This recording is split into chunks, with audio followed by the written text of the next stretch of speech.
de yenatihet. Dünya ve çirakakan dine layık. لعامد سيامين فستيفال فيلمان دست بكر Serçavahatın Semin Festival Filman ya Ahmet. فستیوال جعالی شهرداری بازار مزنا آمده و تبره و برن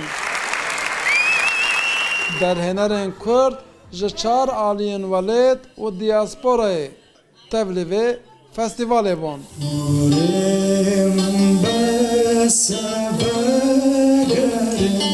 باشه بازار فیلم کردی هیا آنا در هنرین کرد چقاس پر خرج دکن و داهاته که چاوا بدست دخن لگوری کمالیا سینماگران پرانیا در هنرین کرد وکه قاده که برخدان ویکاری دمشینن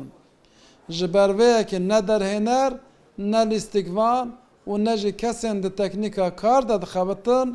تو قزنجک بدست ناخن بروحي هفالتي وروحي امبيجن برخدان سينما كردي براستي دمشق وك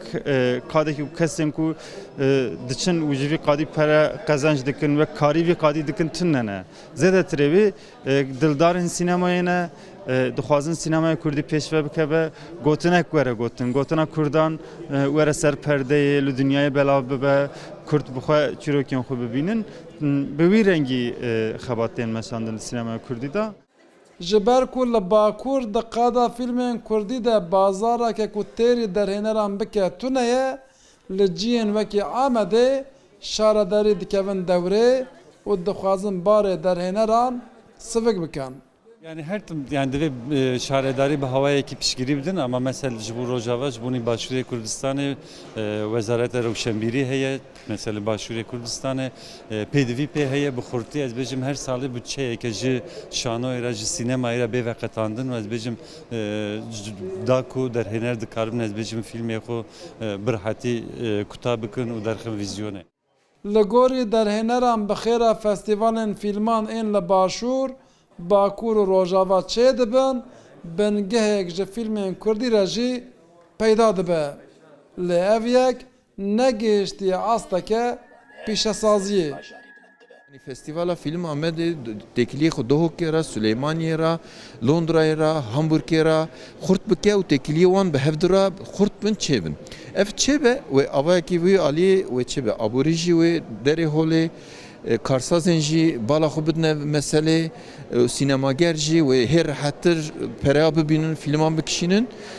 ev geş girêdayê hevdine bi rastî.